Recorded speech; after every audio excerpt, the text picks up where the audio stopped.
Kolegu ju Besian Lega tashmë është gati pa humbur më shumë kohë, njëherë i dëshiroj dhe përshëndes këtu nga Kosova Live, dëshoj mirë se ardhje, do të flasim për helmimet në Gosivar, por jo vetëm. Besian, përshëndetje.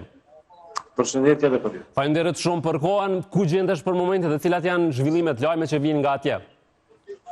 Për momentin jemi në qytetin e Gosivarit, pra ky është objekti i prokurorisë dhe i gjykatës, siç po shihet ka dhe një interes shumë të madh mediatik, pra media edhe vendase, por edhe ndërkombëtare, kanë ardhur këtu sot për të raportuar në lidhje me arrestimet që kanë ndodhur dje si pasojë e dyshimeve për helmim të ujit, pas shka mbi 3.000 banor të Gosivarit për rreth 2 javë rresht janë helmuar dhe janë paraqitur në spital. Pra bëhet fjalë për drejtoreshën e ndërmarrjes publike komunale që merret pra me ujin dhe 2 nëndrejtor apo shef të sektoreve, të cilët janë arrestuar dhe sot kanë dalë para gjykatësit të procedurës paraprake.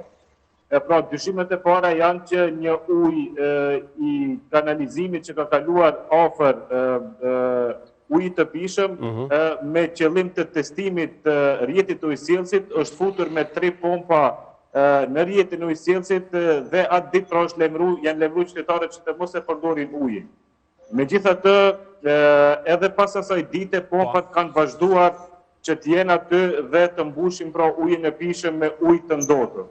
Analizat kanë treguar se mbi 38 herë ka pasur më shumë bakterie se sa ajo që është e lejuar, gjë që ka shkaktuar helmime të shumta në Gosivar.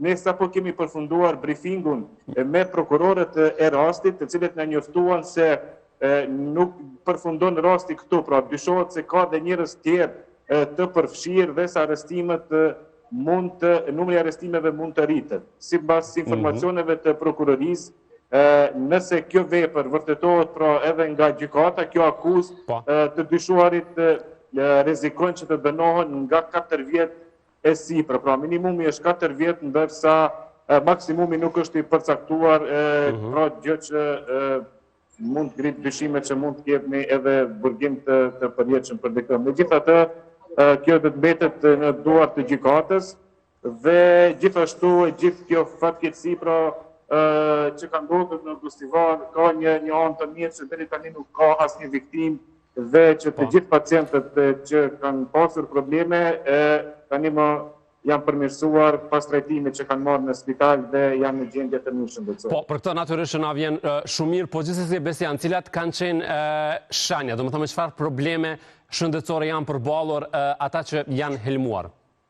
Pra, kryesisht kanë qenë probleme gastrointestinale, pra probleme me të vjella, me diare, me temperaturë, ethe dhe lodhje të tepërt, edhe pse një pjesë e qytetarëve ka kaluar më lehtë, por shumica kanë pasur nevojë për trajtim mjekësor, sidomos janë trajtuar pra edhe me infuzion për shkak të dehidrimit që kanë pasur, sidomos në këtë kohë të nxehtë.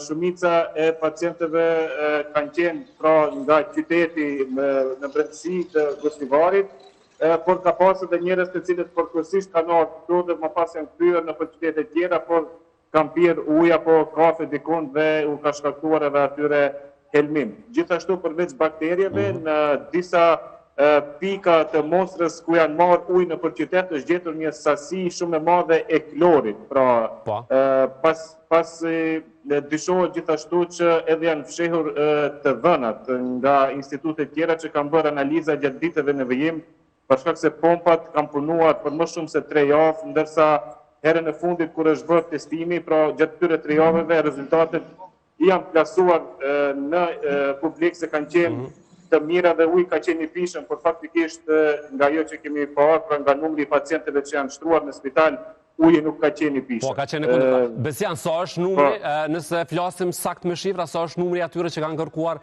ndihmë? Për shkak se qytetarët kanë kërkuar ndihmë në për institucione të ndryshme shëndetësore, siç është emergjenca, spitali i qytetit, ka pasur edhe që kanë shkuar direkt te reparti i sëmundjeve infektive, megjithatë flitet se është mbi 3500 deri tash. Pra ditëve të fundit ka pasur nga 400 pacient në ditë. Disa pacientë të cilët nuk kanë pasur vend, pra kanë marrë vetëm trajtim me barna dhe janë lëshuar në shtëpi dhe nuk kanë qëndruar në spital. Megjithatë, mbi 3500 është numri i sigurt, ndërsa për ata që nuk i dinë, pra gostivari numëron dikun 50.000 banor, dhe bëhet fjalë për dikun rreth 10% të popullsisë totale, që është një numër shumë i madh pra për të kërkuar ndihmë mjekësore për një kohë kaq shkurt, gjë që ka standarduar edhe sistemin shëndetësor këtu në Gostivar. Absolutisht i madh dhe e frikshme kjo situatë realisht. Besian, edhe dy gjëra për sa i përket këtij zhvillimi. Nga informacionet që mund të keni, të arrestuarit, çfarë kanë deklaruar? Të arrestuarit ende nuk kanë deklaruar asgjë, për shkak se djen arrestuar, janë intervistuar nga prokuroria dhe tani më gjenden këtu brenda dhe kanë dalë para gjykatësit procedurës paraprake, ku normalisht po intervistohen. Ne do t'i presim derisa të dalim, por nuk besoj se do të kemi mundësi që t'i pyesim dhe të deklarohen, pasi që me që janë në hetime, pra nuk besoj që do të lejohet që deklarohen për media. Dhe në anën tjetër, nga kontakte që mbase ke mund të kesh me disa prej atyre që kanë përjetuar këtë helmim dhe këto simptoma që i kanë pasur, çfarë kanë thënë realisht? Cilat kanë qenë përjetimet e tyre dhe sepse të paktën nga kjo që po shihet për momentin është situata e qeta në kuptimin e prezencës e cila është për momentin para prokurorisë? Sot ka pas rënje të numrit të pacientëve që janë paraqitur në spital për ndihmë. Për shkak se apeli i prokurorisë që para 3 dite ka qenë që të mos vazhdohet me as të pihet ujë, por as të përdoret për higienë, për shkak se sipas tyre dhe gjatë larjes së dhëmbëve ose të fytyrës bakteriet mund të përtojnë një nga zvalgat e gojës apo të mundës apo edhe sytë të shkaktojnë helmim. Me që ka rënë përdorimi i ujit, dukshëm ka rënë edhe numri i pacientëve sipas spitalit, pra sipas drejtorit të spitalit, rreth 30% më pak pasot pacientë se atë ditët e kaluara. Dhe Besja, me shtkemi këtu një pak më herët folën për aksidentet, pashmang shumë edhe për atë që ndodhi ditë më parë në Maqedoninë e Veriut, si pasojë vdesën 3 kosovarë. A ka informacione zyrtare nga atje? Kemi folur shumë për përgjegjësinë që ka shteti, ka shikti aksidentet të paktën nga ato që është na mungesa sinjalizuesve që ka quar në futje në një rrugë pa kry të shoferit. A ka një informacion, a ka një reagim zyrtar atje? Reagimi zyrtar i vetëm sot ka qenë nga Ministria e Punëve të Brendshme, ku kanë demantuar disa kolegë tanë gazetarë të cilët me ose pa dashje, pra thanë që ka pasur një vetur e cila i kanë ndjek dhe që është paraqitur si policë të rrejshëm, gjë që ka shkaktuar që viktimat të përshpejtojnë makinën dhe të përfundojnë në aksident, por nga Ministria e Punëve të Brendshme demantuan këtë lajm dhe kanë thënë pra se nuk ka asgjë të vërtet nga këto pretendime.